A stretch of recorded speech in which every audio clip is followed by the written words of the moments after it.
Suatu hari di hutan yang lebat dan indah, hiduplah seekor burung bernama Biru dan seekor serigala bernama Silver.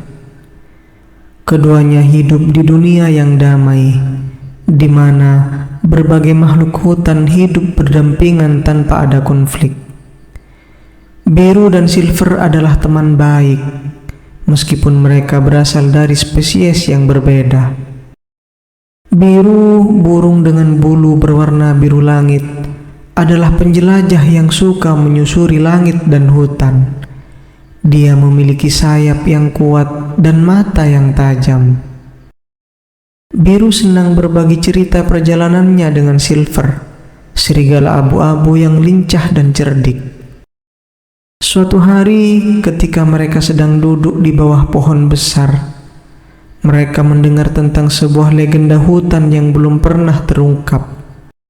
Legenda itu mengisahkan tentang bintang biru, sebuah permata berkilauan yang diyakini dapat memberikan kebahagiaan dan kedamaian kepada siapapun yang menemukannya.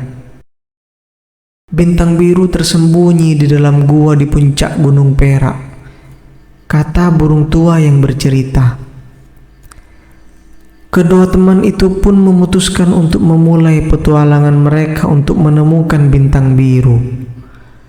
Mereka tahu bahwa perjalanan itu akan penuh dengan rintangan, tetapi keinginan mereka untuk membawa kebahagiaan kepada hutan membuat mereka tetap semangat. Selama perjalanan mereka, Biru dan Silver bertemu dengan berbagai makhluk hutan seperti tupai yang ramah, kura-kura yang bijaksana, dan kupu-kupu yang cantik. Mereka belajar bahwa keberagaman adalah kekayaan, dan kerjasama antar spesies membuat hutan menjadi tempat yang harmonis. Namun di tengah-tengah perjalanan, mereka juga menghadapi ujian yang sulit, cuaca dan buruk, dan makhluk hutan yang kurang ramah mencoba menghalangi mereka. Tetapi setiap kali mereka menghadapi kesulitan, Biru dan Silver selalu menemukan cara untuk bekerja sama dan mengatasi rintangan tersebut. Akhirnya, setelah melewati hutan yang lebat dan mendaki Gunung Perak yang tinggi, mereka tiba di pintu masuk gua tempat bintang biru diyakini berada. Namun, di depan pintu gua, mereka dihadapkan pada serigala hitam besar yang menjaga pintu tersebut.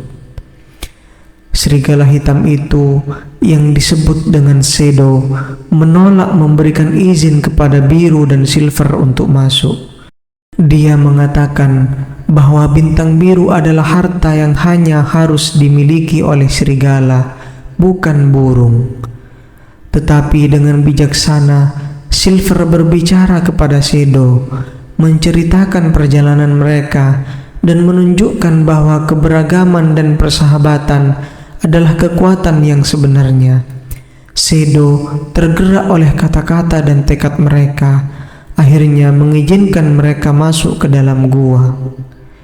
Di dalam gua yang gelap, mereka menemukan bintang biru yang berkilauan. Begitu mereka menyentuh permata itu, secercah cahaya biru melingkupi mereka. Bintang biru memberikan kebahagiaan dan kedamaian kepada hutan, membuatnya lebih indah dan damai. Biru dan Silver kembali ke hutan sebagai pahlawan, membawa cerita petualangan mereka dan membuktikan bahwa keberagaman dan persahabatan dapat mengatasi segala rintangan. Hutan pun menjadi tempat yang lebih indah, di mana semua makhluk hidup bersama dengan harmonis dan saling mendukung. Dari hari itu, legenda tentang Biru dan Silver menjadi inspirasi bagi semua makhluk hutan, mengajarkan bahwa kerjasama dan persahabatan dapat mengatasi segala hal, dan keberagaman adalah kekuatan yang membuat dunia menjadi lebih kaya.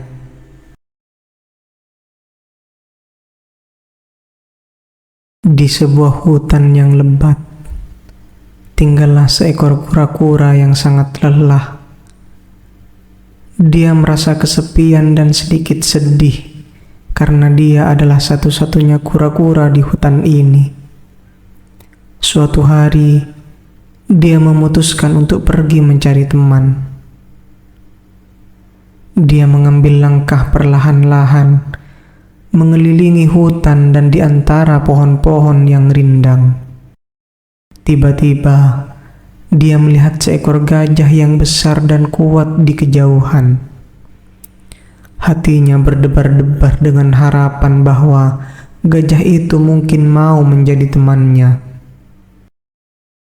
Ketika kura-kura itu mendekati gajah dan menyapanya dengan lembut, gajah itu menoleh dan tersenyum lebar. "Hai kura-kura kecil, kamu ingin menjadi temanku?" tanya gajah dengan ramah. Kura-kura itu mengangguk senang. "Ya, tentu saja. Saya merasa sangat kesepian dan ingin sekali memiliki teman." Gajah itu tersenyum dan berkata, "Baiklah, kita bisa menjadi teman yang baik. Ayo ikuti aku ke tempat tinggalku di hutan." Kura-kura dengan senang hati mengikuti gajah itu. Mereka berjalan bersama dengan kura-kura berjalan sangat perlahan, sementara gajah berjalan dengan langkah-langkah yang cepat. Ketika mereka tiba di tempat tinggal gajah, kura-kura kagum melihat betapa besar dan kuatnya rumah itu. "Wow, rumahmu sangat indah, gajah. Apa yang bisa kita lakukan sebagai teman yang baru?" Gajah itu tersenyum dan berkata, "Ada banyak hal yang bisa kita lakukan bersama dalam hutan ini. Kita bisa menjelajahi hutan, mencari makanan, dan bahkan bermain permainan." Kura-kura itu sangat senang dengan ide-ide itu. Mereka menghabiskan banyak waktu bersama, menjelajahi hutan, dan bermain permainan. Meskipun kecepatan kura-kura itu lambat, gajah bersabar dan selalu menunggu kura-kura mengejar. Suatu hari, ketika mereka sedang bermain di sungai dekat rumah gajah, mereka melihat seekor rusa yang sedang berjuang menyeberangi sungai yang deras. Gajah berkata, "Kita harus menolongnya, kura-kura. Tapi bagaimana caranya?" Kura-kura itu berpikir sejenak dan berkata, "Gajah, kamu bisa membentuk jembatan dengan tubuhmu, dan aku akan menyeberangkan rusa dengan melompat dari atas punggungmu." Gajah setuju dengan gagasan itu dan segera membentuk jembatan dengan tubuhnya yang sangat besar. Kura-kura dengan hati-hati melompat ke punggung gajah dan menyeberangkan rusa dengan aman ke sisi lain sungai. Rusa itu sangat berterima kasih dan berkata, "Terima kasih banyak teman-teman. Kalian adalah teman yang hebat dan berarti." Setelah itu, kura-kura, gajah, dan rusa menjadi teman yang tak terpisahkan. Mereka menghabiskan banyak waktu bersama, membantu satu sama lain, dan menjaga satu sama lain di hutan. Kura-kura belajar bahwa meskipun dia lambat, dia memiliki kekuatan unik dalam setiap situasi dari sudut pandang yang berbeda. Gajah belajar bahwa kesabaran sangat penting, dan rusa belajar tentang kebaikan dan persahabatan. Mereka hidup bahagia, dan kura-kura tidak pernah merasa sendirian lagi. Mereka menjadi contoh bahwa persahabatan bisa datang dari tempat yang tidak terduga, dan bahwa kita semua memiliki kelebihan yang berharga. Demikianlah cerita tentang kura-kura dan gajah yang menjadi teman sejati di dalam hutan. Semoga kita juga bisa bersikap seperti mereka, menghargai persahabatan, dan menolong orang lain saat mereka membutuhkan. Suatu hari, di zaman prasejarah yang penuh misteri, hiduplah seorang dinosaurus bernama Dino. Dino adalah dinosaurus kecil yang penuh semangat dan selalu ingin tahu. Suatu hari ketika sedang menjelajahi hutan prasejarah, Dino bertemu dengan makhluk aneh yang belum pernah dilihatnya sebelumnya. Makhluk itu adalah jerapah ajaib. Makhluk kecil berwarna-warni, dengan bulu halus seperti bulu burung dan mata yang bersinar seperti bintang. Dengan penuh kegembiraan, Dino menghampiri jerapah ajaib dan bertanya, "Siapa namamu dan mengapa kamu begitu berkilau?" Jerapah ajaib tersenyum ramah dan menjawab, "Halo Dino, aku adalah jerapah ajaib. Aku memiliki keajaiban untuk membuat impian menjadi kenyataan. Apa impian terbesarmu?" Dino terkejut dan berpikir sejenak. Akhirnya dia berkata, "Impian terbesarku adalah bisa terbang seperti burung. Bisakah kamu membantuku, jerapah ajaib?" Jerapah ajaib tersenyum lebar dan menggerakkan bulunya. Tiba-tiba, Dino merasa ringan dan melayang di udara. Dia benar-benar bisa terbang. Dengan penuh kegembiraan, Dino menjelajahi langit-langit prasejarah, menyaksikan pemandangan yang indah dari ketinggian. Mereka berdua menjelajahi dunia prasejarah bersama. Dino dan jerapah ajaib menjadi sahabat yang tak terpisahkan. Setiap hari mereka menemui petualangan baru dan membantu makhluk-makhluk lain yang mereka temui di sepanjang perjalanan mereka. Namun, suatu hari mereka menemui masalah besar. Sebuah gunung berapi meletus, mengancam untuk menghancurkan seluruh desa prasejarah. Dino dan jerapah ajaib tahu mereka harus berbuat sesuatu. Dengan keajaiban jerapah ajaib, mereka mencoba menghentikan letusan gunung berapi.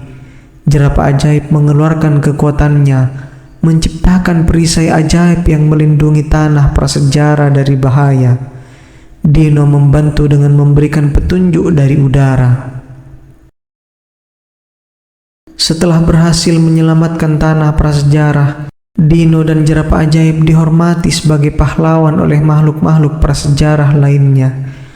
Mereka melanjutkan petualangan mereka, membantu orang-orang di sepanjang jalan, dan selalu diingat sebagai pasangan pahlawan yang tak terlupakan. Namun, petaka pun terjadi ketika mereka sedang menikmati pemandangan indah di sebuah sungai. Mereka mendapat ujian yang besar. Sebuah kelompok gajah raksasa yang dikenal sebagai gajah pemberontak muncul dari dalam hutan. Gajah-gajah itu kuat dan agresif, menyebabkan keributan di seluruh tanah prasejarah. Dino dan jerapah ajaib tahu bahwa mereka harus mengatasi tantangan ini untuk melindungi makhluk-makhluk lain yang tak berdaya. Dengan keberanian dan kekuatan mereka, Dino dan jerapah ajaib bersiap untuk menghadapi gajah pemberontak. Gajah-gajah itu mengerumuni mereka, mengeluarkan suara mengaum yang menggetarkan hati. Namun, Dino dan jerapah ajaib tak gentar. Jerapah ajaib menggunakan kekuatannya untuk menciptakan barikade ajaib yang melindungi mereka dari serangan gajah. Sementara itu, Dino yang terbang di udara memberikan bantuan dari atas, memberikan arahan kepada jerapah ajaib untuk menghindari serangan yang datang. Pertempuran sengit berlangsung dengan gajah-gajah yang tangguh dan Dino serta jerapah ajaib yang berjuang keras. Dino menggunakan kecepatan dan keahliannya untuk mengelabui gajah-gajah, sementara jerapah ajaib terus menguatkan barikade ajaibnya. Tetapi dalam momen kritis, salah satu gajah pemberontak melancarkan serangan dahsyat yang membuat barikade jerapah ajaib mulai retak. Dino dengan cepat menyusup di antara serangan gajah dan menarik perhatian mereka. Jerapah ajaib, meskipun lemah karena melawan tekanan, mengeluarkan keajaibannya yang paling besar. Dia menciptakan kilatan cahaya yang membingungkan gajah pemberontak, memberikan waktu kepada Dino untuk menyelamatkan barikade.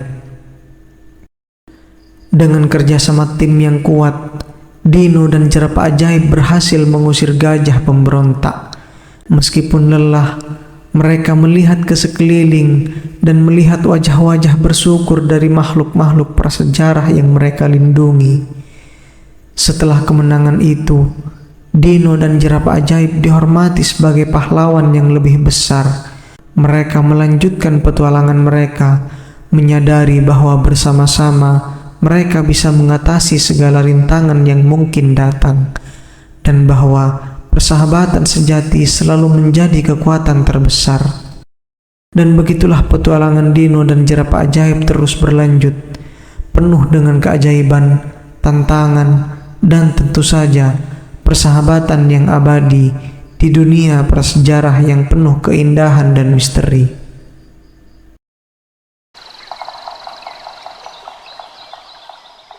Pada suatu masa, di pinggiran hutan yang rindang, hiduplah koloni lebah yang rajin dan semangat, serta kawanan lalat yang ceria, meski terkesan tidak teratur. Mereka tinggal di bawah naungan bunga-bunga yang sama, namun memiliki pandangan yang berbeda tentang kehidupan dan kerja. Lebah-lebah itu sibuk berkeliaran dari bunga ke bunga, mengumpulkan nektar untuk membuat madu yang lezat dan bergizi. Mereka bekerja keras, koordinasi yang baik, dan penuh dedikasi. Setiap lebah tahu tugasnya dan menjalankannya dengan sempurna, menghasilkan madu yang menjadi kebanggaan koloni. Sementara itu, lalat-lalat hanya terbang ke sana kemari tanpa tujuan yang jelas. Mereka sering hinggap di tempat yang kotor dan menyukai hal-hal manis yang mudah didapat, tak mementingkan kualitas. Lalat-lalat cenderung mencari kepuasan cepat dan tidak pernah memikirkan untuk membuat sesuatu yang bernilai atau bertahan lama seperti lebah. Suatu hari, sang raja lebah menasihati lalat-lalat yang sedang beristirahat di atas daun yang layu. "Sahabat-sahabatku, kenapa kalian tidak mencoba bekerja bersama dan menciptakan sesuatu yang berguna dan berharga?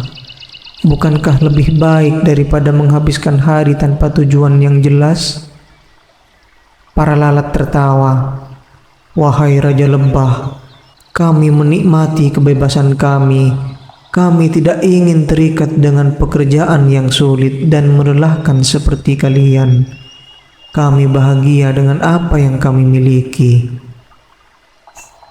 Meskipun demikian, ada satu lalat muda yang merenungkan kata-kata Raja Lebah dan mulai merasa ingin menciptakan sesuatu yang berguna. Dia bercita-cita untuk membuat perubahan dan memiliki impian yang sama seperti lebah-lebah. Lalat muda itu mulai mengamati kerja lebah-lebah dari kejauhan. Dia mempelajari cara mereka mengumpulkan nektar dan membuat madu. Ia pun mulai menyadari bahwa dengan kerja keras dan dedikasi, ia juga dapat menciptakan sesuatu yang berharga. Ia berbicara dengan Raja Lebah. "Saya ingin belajar dari kalian.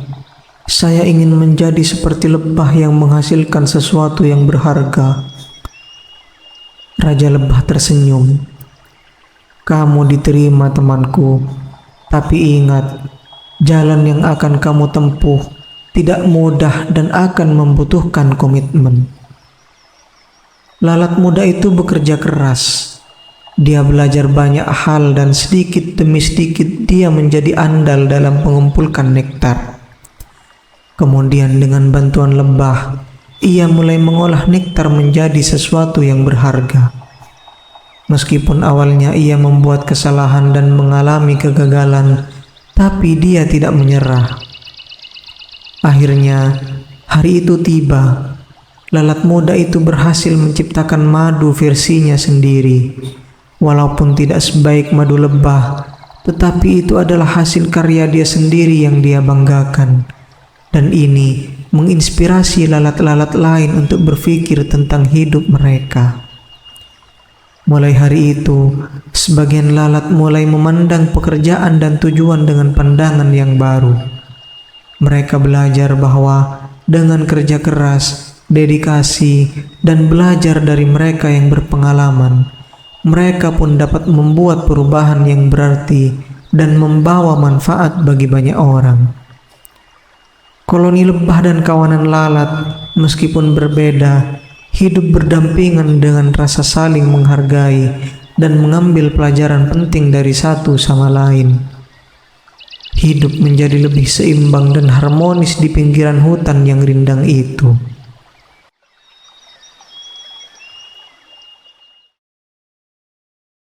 Pada suatu hari yang cerah, di tepi sungai yang tenang, sang kancil yang terkenal licik dan pintar berjalan-jalan mencari makan.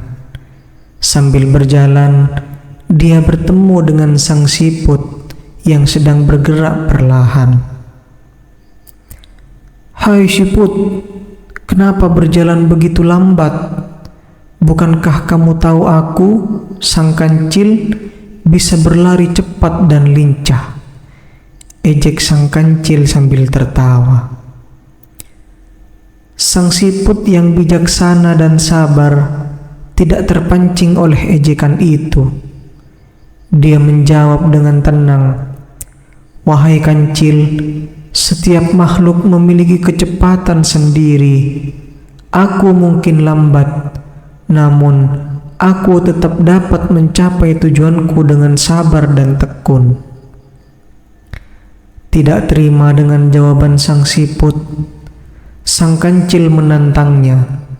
"Baiklah, kalau begitu mari kita adu cepat. Aku yakin aku akan menang dengan mudah melawanmu." Sang siput menyetujui tantangan tersebut, dan kedua makhluk itu sepakat untuk berlomba ke pohon besar yang berada di seberang sungai keesokan harinya. Kabar tentang perlombaan mereka ini dengan cepat menyebar ke seluruh hutan. Keesokan harinya, hewan-hewan dari seluruh hutan berkumpul untuk menyaksikan perlombaan yang tak seimbang ini. Ketika balapan dimulai, sang kancil melompat dengan lincah dan cepat, meninggalkan sang siput jauh di belakang. Namun, sang kancil terlalu percaya diri. Dia berhenti untuk beristirahat di bawah pohon. Dia yakin bahwa kemenangan sudah ada di tangannya. Sang siput sangat lambat. "Aku bisa tidur sebentar dan tetap menang," pikir sang kancil sambil mulai mengantuk. Sementara itu, sang siput terus bergerak perlahan namun pasti. Tanpa berhenti atau membuang waktu, dia melewati sang kancil yang tengah tertidur pulas tanpa disadari. Hewan-hewan di sepanjang jalur mulai bersorak untuk sang siput yang dengan tenang terus bergerak menuju garis akhir. Saat sang kancil terbangun, dia terkejut melihat bahwa sang siput hampir mencapai pohon besar. Dengan panik, dia berlari secepat mungkin, tapi sudah terlambat. Sang siput telah menyentuh batang pohon itu, memenangkan perlombaan sebelum sang kancil tiba. Hutan itu bergema dengan sorakan bagi sang siput yang dengan sabar dan ketekunan telah memenangkan perlombaan. Sang kancil dengan wajah merah padam belajar bahwa keangkuhan dan sikap meremehkan orang lain bisa membawa kekalahan. Perlombaan antara sang kancil dan sang siput ini bukan hanya tentang kecepatan, namun tentang kesabaran, kerja keras, dan sikap tidak meremehkan lawan. Dan dengan demikian, kisah ini mengajarkan kita bahwa tidak semua kekuatan terletak pada kecepatan, tetapi pada ketekunan dan kemauan untuk tidak menyerah.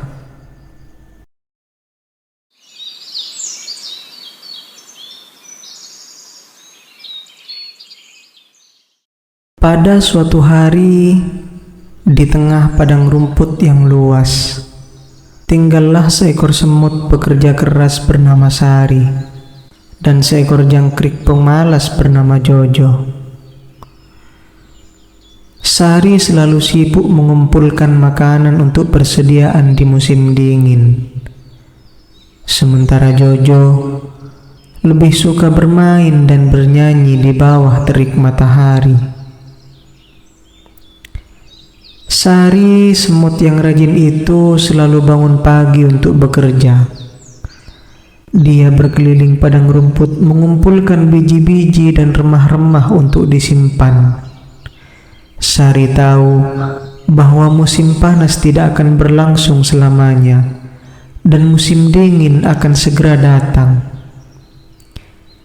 Di sisi lain, Jojo, jangkrik yang gemar bersenang-senang, memandang pekerjaan Sari sebagai sesuatu yang sia-sia. Jojo selalu berkata, "Hei Sari, mengapa kamu bekerja sekeras itu? Musim panas masih panjang. Ayo bersantai dan bernyanyi bersama."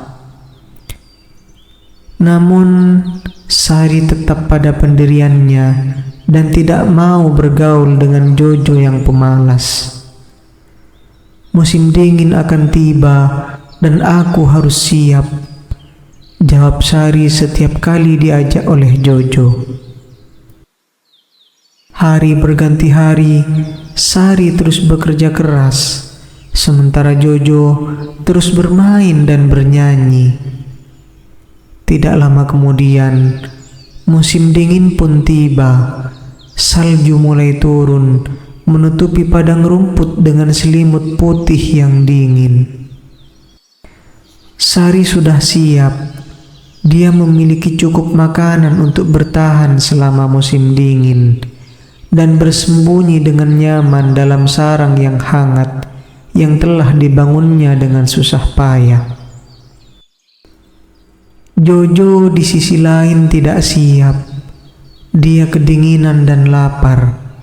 Nyanyiannya sudah tidak lagi terdengar karena dia terlalu lemah untuk bersenang-senang.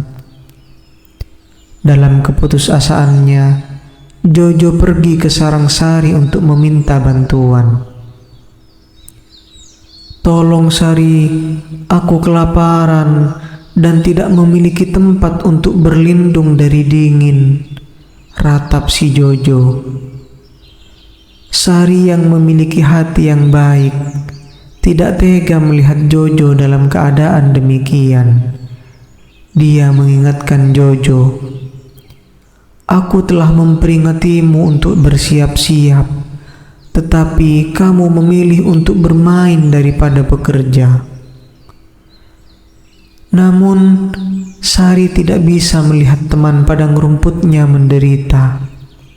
Dia membagikan sedikit makanan yang dia miliki dan mengizinkan Jojo untuk tinggal bersamanya sampai musim dingin usai. Melalui pengalaman ini, Jojo belajar pentingnya persiapan dan kerja keras. Dia berjanji pada dirinya sendiri bahwa begitu musim dingin berlalu, dia akan bekerja sekeras Sari untuk memastikan dia tidak akan terjebak dalam situasi serupa di masa depan.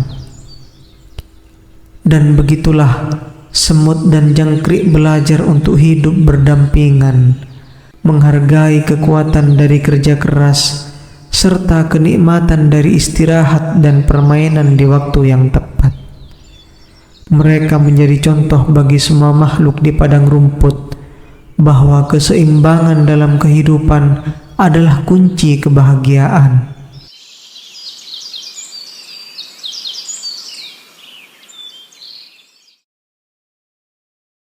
Dahulu kala di tepi sebuah danau yang tenang dan subur, terdapat sebuah padang lumut di mana kodok-kodok kecil bermain dan bersenandung bahagia di bawah sinar matahari yang lembut. Di tengah-tengah kodok-kodok tersebut ada seekor kodok muda yang bernama Kobi. Kobi adalah kodok yang ceria, senang melompat dari satu daun teratai ke daun teratai lainnya, dan sangat dicintai oleh kawan-kawannya. Namun, di bagian lain dari danau yang sama, hiduplah seekor ular besar yang tua dan bijaksana bernama Bolar. Bolar tidak suka kebisingan dan sering merasa terganggu oleh kegembiraan kodok-kodok itu, terutama melompat-lompatnya Kobi yang ceria. Suatu hari, Bolar memutuskan untuk mengajarkan pelajaran kepada kodok-kodok berisik tersebut. Bolar mendekati padang lumut dengan sangat perlahan, tidak terdengar oleh kodok-kodok yang sedang asik bermain. Dia melingkar dan mendesis, sampai Kobi yang tidak menyadari bahaya melompat tepat ke hadapan Bolar. "Oh, kodok kecil," bisik Bolar dengan suaranya yang mendalam. "Apakah engkau tidak tahu cuaca hari ini terlalu cerah untuk melompat-lompat tanpa perhatian?" Kobi yang terkejut dan takut tidak bisa bergerak atau bersuara. Dia belum pernah melihat ular sebesar dan seberbahaya Bolar. Kami hanya bermain, Tuan Ular." Akhirnya Kobi menjawab, suaranya bergetar. "Aku mengerti, tetapi dunia tidak selalu seindah padang lumut ini," lanjut Bolar.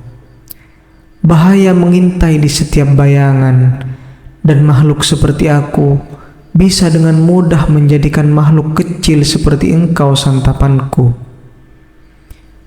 Kobi yang merasa hikmat di hati Bolar berkata, "Jika engkau mengajarkan kepadaku cara menghadapi dunia yang bahaya itu, maka aku yakin semua kodok akan mendengarkan perkataanmu dan belajar untuk lebih berhati-hati."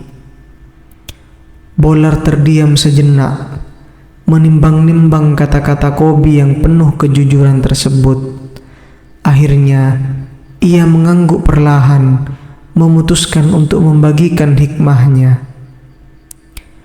Selama beberapa hari berikutnya, Bolar mengajarkan kodok-kodok cara mendeteksi bahaya, mengenali tanah yang berbahaya untuk diinjak, dan cara bersembunyi dari pemangsa. Kobi menjadi murid yang penuh semangat, menyebarkan ilmu yang dipelajarinya ke teman-temannya dan menyelamatkan banyak kodok dari nasib buruk. Berkat Bolar, komunitas kodok menjadi lebih bijaksana dan hati-hati, sementara masih menikmati keceriaan alam mereka. Sedangkan Bolar, meski masih menyukai kesendirian, kini merasa sebuah kehangatan di hatinya, mengetahui bahwa dia telah membuat sebuah perbedaan yang positif di dalam komunitas kecil makhluk yang sebelumnya ia anggap hanya sebagai gangguan.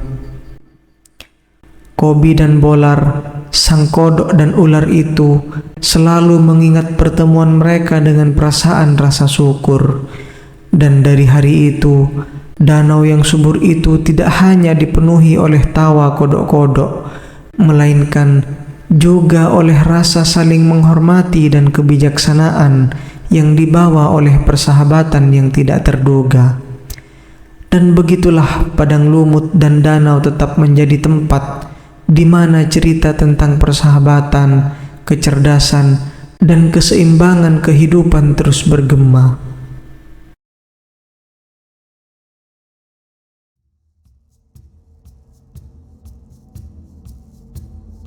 Pada suatu hari di hutan yang lebat, tinggallah seekor tupai yang ceria bernama Tiko, dan kelelawar malam yang bijaksana bernama Kira.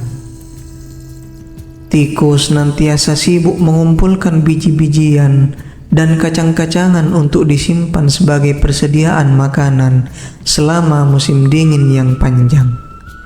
Sementara itu, Kira sang kelelawar lebih senang menghabiskan waktunya dengan tidur di siang hari dan terbang mencari makan di malam hari. Suatu ketika datang musim kemarau yang panjang, sehingga makanan di hutan menjadi sangat langka. Tiko mulai khawatir dengan persediaan makanannya yang menipis. Ia harus bekerja 2 kali lebih keras untuk mencari makanan, sementara teman-teman lainnya mulai kehilangan harapan. Kira yang melihat kesulitan Tiko merasa kasihan. Ia menghampiri Tiko dan berkata, "Hai teman kecil, mengapa begitu lelah? Bukankah persediaan makananmu cukup untuk bertahan hingga musim berikutnya?" Tiko menghela napas dan menjawab, "Wahai teman malam, persediaan mungkin cukup bagi 1 tupai, tetapi banyak hewan lain di hutan ini yang kelaparan. Saya harus mencoba membantu mereka." Kira terdiam sejenak lalu berkata, "Ternyata engkau memiliki hati yang mulia, Tiko. Aku punya ide. Mari kita kerjasama. Di malam hari, aku bisa terbang lintas hutan mencari sumber makanan yang belum kamu ketahui. Dan di siang harinya, kamu bisa mengumpulkannya." Tiko tersenyum gembira. "Itu ide yang luar biasa, Kira. Dengan sayapmu, kamu bisa melihat banyak hal dari atas sana. Ayo kita bekerja sama." Sejak saat itu, Kira dan Tiko bekerja sama dengan sempurna. Di malam hari, Kira terbang tinggi mengeksplor area hutan yang belum terjamah, mencari buah-buahan, biji-bijian, dan serangga yang masih bisa dimakan. Ia kemudian akan memberi tanda dengan suara khasnya atau dengan menggoreskan kulit pohonnya. Pada siang harinya, Tiko akan mencari tanda yang diberikan Kira dan mengumpulkan makanan tersebut. Tak lama kemudian, persediaan makanan di hutan mulai bertambah. Tiko juga membagikan rahasianya kepada hewan-hewan lain di hutan itu, mengajari mereka bagaimana cara bekerja sama untuk bertahan hidup. Dengan kecerdikan Tiko dan bantuan Kira, hewan-hewan di hutan itu tidak lagi kelaparan hingga kemarau berakhir. Semua hewan di hutan tersebut belajar nilai penting kerjasama dan saling membantu. Dari kisah Tiko dan Kira ini, para penghuni hutan tahu bahwa persahabatan dan kerjasama bisa mengubah nasib mereka, bahkan dalam situasi terberat sekalipun.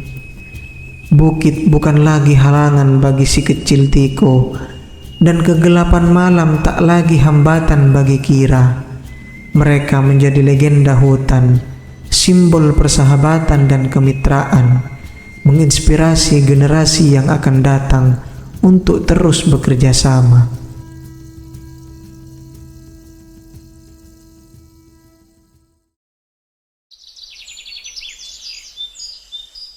Di sebuah padang yang luas dan indah, hiduplah sekelompok kupu-kupu dan capung yang saling bersahabat.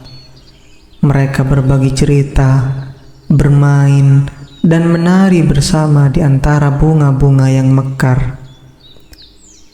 Ada satu kupu-kupu yang sangat cantik, dengan sayap yang berwarna-warni, bernama Kinar. Sementara itu, di antara para capung, ada seekor capung yang penuh energi dan spontan yang disebut Cepi. Kinar dan Cepi selalu menonjol karena keunikan mereka masing-masing. Kinar dikenal karena keindahan sayapnya yang memikat mata siapa saja yang melihatnya.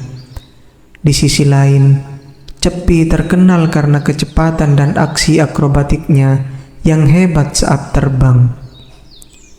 Suatu hari, lembah mereka diserang oleh koloni semut yang ingin mengambil alih tempat itu untuk dijadikan sarang baru mereka. Semua kupu-kupu dan capung sangat khawatir. Mereka tidak tahu harus berbuat apa karena semut-semut itu sangat banyak dan terorganisir dengan baik. Kinar yang biasanya diam dan pemalu tiba-tiba mengambil inisiatif. Dia terbang tinggi dan melihat pemandangan dari atas, mencoba mencari kelemahan koloni semut. Dia melihat bahwa di ujung lembah banyak bunga yang belum mekar dan beberapa batu besar yang bisa menghalangi jalur semut. Dia kembali dan memberitahu rencananya kepada Cepi dan yang lainnya. "Kita bisa gunakan bunga dan batu itu untuk membuat penghalang," kata Kinar. "Kita buat jalur yang membingungkan sehingga semut-semut itu tidak bisa menemukan jalan mereka ke sini." Cepi segera setuju dan dengan kecepatannya ia mengorganisir para capung untuk menyiapkan bunga dan batu. Beberapa kupu-kupu membantu dengan mencari bunga untuk membuat penghalang lebih padat. Mereka bekerja sama, memadukan keindahan dengan kecepatan, dan akhirnya terciptalah labirin bunga yang membingungkan bagi semut-semut tersebut. Ketika semut-semut mencoba memasuki lembah lagi, mereka tersesat dan bingung dalam labirin yang dibuat oleh para kupu-kupu dan capung. Mereka tidak bisa menemukan jalan ke tengah lembah dan akhirnya memutuskan untuk pergi mencari tempat yang lebih mudah untuk dikuasai. Kedamaian pun kembali ke padang tersebut. Semua kupu-kupu dan capung merayakannya dengan tarian di udara yang meriah. Mereka bersyukur telah bekerja sama dan menyadari bahwa kerja tim adalah kunci untuk mengatasi masalah yang besar. Kinar dan Cepi menjadi contoh bagi semua bahwa tidak peduli seberapa berbedanya mereka, setiap individu memiliki kekuatan dan ketika mereka bersatu, mereka bisa mengatasi bahkan rintangan yang paling sulit sekalipun. Dan begitulah padang itu kembali dipenuhi dengan tawa dan nyanyian. Dengan setiap kupu-kupu dan capung menghargai keunikan satu sama lain. Mereka hidup lama dan bahagia, mengingat pelajaran berharga tentang persahabatan, keberanian, dan kerjasama.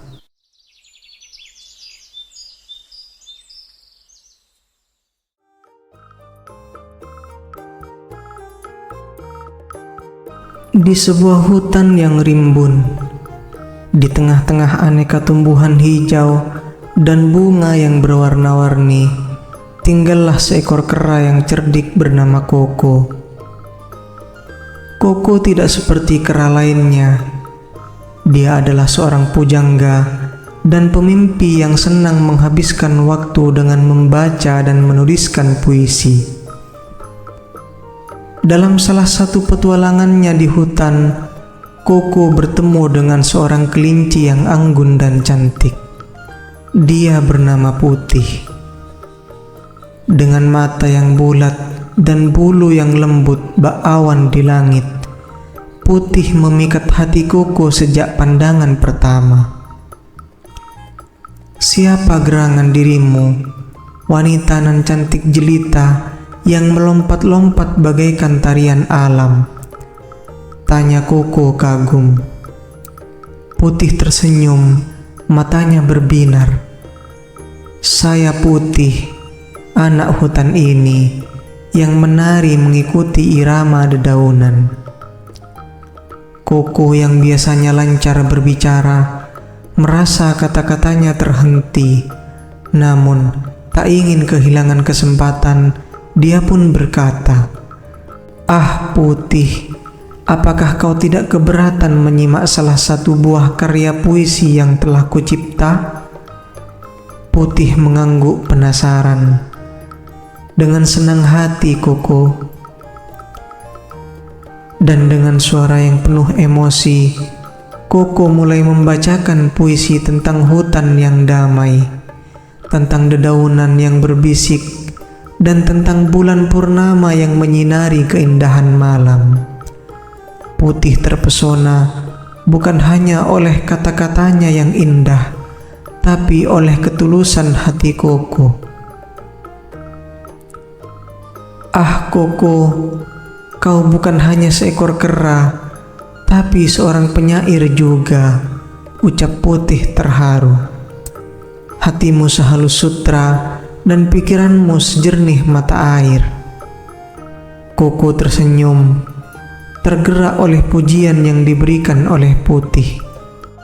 Wahai kelinci yang lembut, bersamamu aku merasa seperti pahlawan dalam dongeng, siap untuk berlayar di lautan petualangan. Bisakah aku mungkin meminjam sedikit waktumu lagi esok hari? Mungkin, kata Putih dengan gurauan hangat. Jika puisi esok hari setinggi loncatanku. Mereka berdua tertawa, suara mereka berpadu dengan alunan angin hutan.